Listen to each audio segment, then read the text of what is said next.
Video 9 in this series of helping parents reduce conflict and learn how to successfully co-parent for practitioners. This is the last video and it focuses on my top tip 5, which really is around coping as a parent post-separation. This probably is the most important one. It's about encouraging the parents to look after themselves through the process, and it comes with the happy parent, happy child.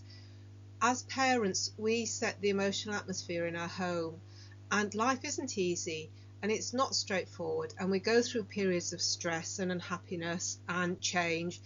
And as a parent, it's really important to role model that change, being honest, but learning how to cope with this change and having the capacity and the resilience to cope with change is really key. So I can't underemphasize how important it is to encourage the parents that you work with to really look after themselves through a separation process, whilst recognizing it is not simple and straightforward. So this is about giving the parents permission to put themselves first. If they are going to have the capacity and resilience to help their children cope with the separation, to invest in their relationship with the children, to actually maintain routines, to maintain boundaries, they need to give themselves permission to put themselves first sometimes and to look after themselves. It is about prioritising self-care. What do they need? What would help them cope better with the situation? And actually learn to be kind with yourself. It's about not getting uptight about the small stuff. It's about learning to let things go. It's about learning to be kind and just be compassionate towards yourself, and actually talk to yourself like you would talk to your best friend. We often give other people very good advice and often know what other people need to do, but very infrequently do we talk to ourselves like that.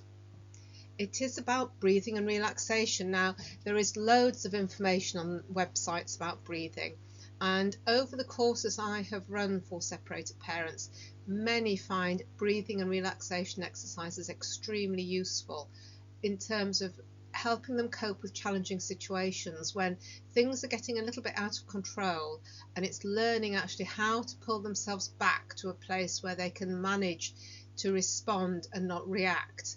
So lots of information on different websites, but actually encouraging them to explore actually just breathing before they react.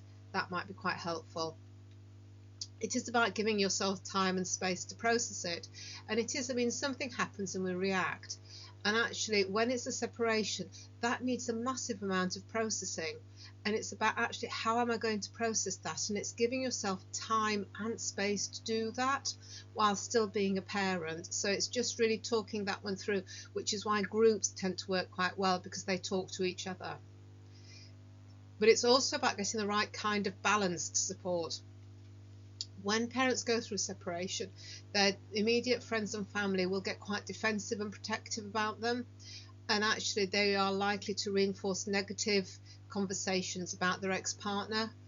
However, it is important to try and get balanced support so parents can see things from different perspectives. It's too easy to get pulled down into quite a negative vortex, and actually trying to pull them back up and actually see things from a different point of view, see things slightly different, as I talked in the previous video, is really key. But actually give yourselves boundaries. It is about recognizing what you can and what you can't do, what you can cope with and what you can't cope with. What are your boundaries? And that probably will change over time as co-parenting evolves over time, but give themselves boundaries. But it is about planning self-care in the short, medium and long term. It is about looking after themselves. It is about actually, this isn't going to disappear overnight, so how are you going to cope with this in the short, the medium and the long term? There is lots more information on the internet about self-care, so I've kept this one quite short, but please do emphasize the importance of looking after themselves as they go through this separation. And actually it is about challenging their attitudes and beliefs. It is about getting them to think differently, which is really what I talk about in Challenge Their Thinking in the first video. So I will end on the circle of support, because I still maintain this is probably one of the most useful tools that we have when working with separated parents.